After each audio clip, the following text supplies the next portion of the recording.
Joining us now to discuss this newly disclosed plot, which marks yet another alleged attempt on Trump's life by the Iranian regime, is Bart Marcois. He's a former career Foreign Service officer and former Principal Deputy Assistant Secretary of Energy and Policy and International Affairs. Bart, good afternoon. Thanks for joining us. As we just mentioned there, this is the second attempt against Trump's life in the past several months, really, by Iran's Islamic Revolutionary Guard Corps. Why is the Iranian regime just so intent on taking out now President-elect Trump? Oh, this is a matter of personal revenge for them.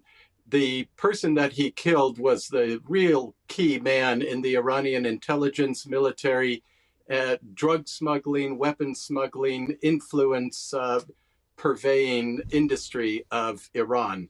Qasem Soleimani was at the center of that world, and Trump took him out in a very visible way, and they will not rest until they get him. So what do we know about this plot so far? I mean, how does it compare to the other recent attempt? You know, it's a funny, it's an odd plot. It's an odd set of people, and it looks like it's, to me, as a consumer, lifelong consumer of intelligence, it looks to me like it's not the real plot. It's a distraction. They got this guy, Farhad Shakari. Shakari was an Afghan who came here when he was a kid, got thrown in jail for robbery when he was maybe 20, 21 years old, 14 years in a state prison, and then he got deported in 2008. And he's been floating around the world doing oil and gas deals and who knows what for 16 years. He stayed in touch with people he met in prison. He hired these two people, these two men, one from Brooklyn, one from Staten Island, that he met in prison 16 years ago or 20 years ago. And he said, I'll give you $100,000 if you assassinate this Iranian dissident. And he had a series of Iranian dissidents that he was ready to give them money, that he would get money for assassinating. And then on October 7th of this year, the Iranian Revolutionary Guard Corps, his handlers, said, forget all the other things, get Trump. But you've only got 7 days to come up with a plot and do it, because we don't think he's going to win the election. But if you can get him, we'll give you $500,000. And so he said, yeah. But he told the FBI when he was being interviewed by them, he said, yeah, I didn't mean it. I wasn't really going to do it. I just wanted to see if I could get the money.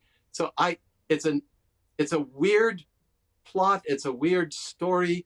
The Department of Justice isn't putting out the entire story, but I think if they could have had a chance, they would have taken a shot. But it doesn't look like it was anything that was ever going to go anywhere. Not to me.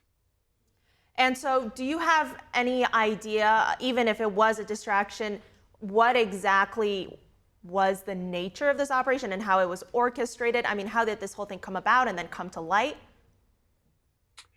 They have not released the details of that. I can make some speculative assumptions that they would have tried to do what the rifleman in Butler, Pennsylvania did, what the guy down in Mar-a-Lago did, try to find a place where the former president-elect was going to be, and then take a shot at him, or try to get some sort of heavier weaponry toward him.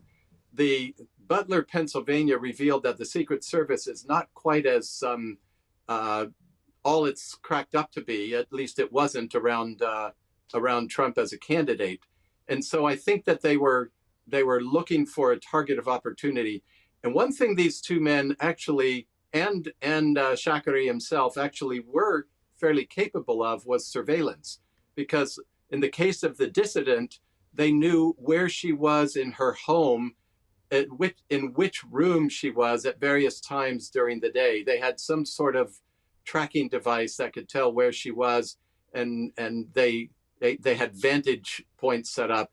And I think they were putting together something like that, trying to follow Trump around. And so perhaps there was a more professional assassination team following these guys, using them as stalkers, letting them believe that they were the ones that would take the shot. But that seems to be as far as the plot went. And then the Iranians told him, stand down, forget about it. He's probably going to lose, and he'll be easier to get after he loses the election. Now, Bart, based on everything you're saying here, I imagine it can't be cheap to plan and carry out one operation, much less two like this. Tell us what goes into an assassination plot such as these, and just the scope of Iran's resources right now. That's a good question. The cost of it is practically nothing with people like this. And I think $500,000, that was their success fee. They probably got $50,000 or $100,000 for expenses. That's nothing to the government of Iran. They make $1 billion a day in oil sales. They have more money than they know what to do with because of the Biden administration policies. They have no real limitation on the export and sale of their oil. The sanctions that still exist on them are not very meaningful. They're not very tough. They're not enforced heavily. People flout them regularly. It's a common secret in the maritime industry that there's a huge industry in shipping sanctioned oil. And so they have great resources, and the price of oil is more than twice what it was when Trump was president because of Biden's energy policies. So $500,000, $1 million is nothing to them. It's pocket change to them in exchange for killing President Trump or John Bolton or a well-known dissident. That's worth billions of dollars to them. And people like this, they could spend $500,000 on 40 people and not even feel the pain. Absolutely incredible, really, Bart. I'm really glad you brought up this issue of oil and how it's impacting and bringing in money for the Iranian regime, because we also know the Chinese Communist Party also funnels large amounts of cash into Iran through oil. Now, is it possible that the CCP could be involved in this as well? They certainly are funding Iranian activities. The Chinese government, the Chinese Communist Party, are the single biggest customer for Iranian oil. They couldn't care less if the civilized world wants to put sanctions on Iran for sponsoring terrorism. The Chinese Communist Party likes it when Iran conducts terrorist activities against Western interests. So you can usually find them behind almost anything bad happening in the world. They're quietly supporting it, funding it, and in some cases, directing it.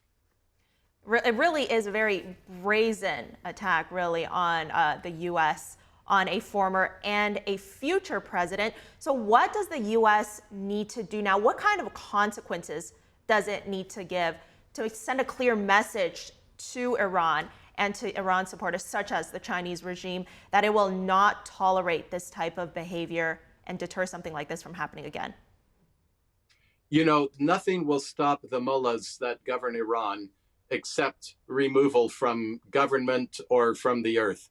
They are implacable, they are unchanging, and they will not stop as long as they have power. If they are in power and they have the tens of billions of dollars at their disposal, they will spend it to try to kill President Trump, to try to kill their enemies overseas, to try to start wars and create wars and create disturbance. It's time for a complete regime change, one way or another.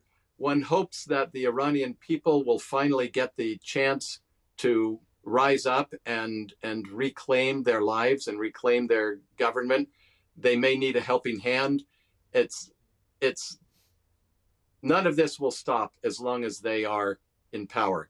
And as far as a message to China is concerned, there's an old joke about a mother bringing her boy to his first day of school and telling the teacher, "Oh, Harold is such a sensitive boy. If he does something wrong, you don't have to punish him. Just slap the boy next to him and Harold will get the message."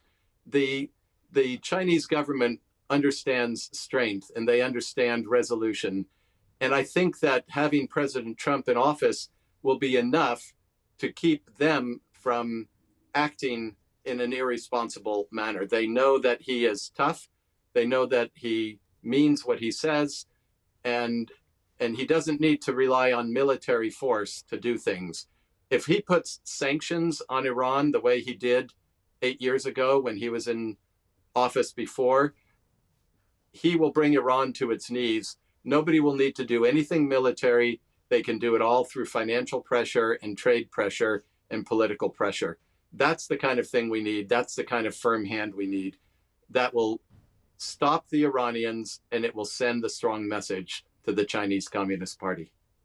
Absolutely, a firm hand very much needed right now. Bart Marcois, former career Foreign Service officer and president of Marcois Partners International Corporation, thank you for your time today. Thank you. It's a pleasure.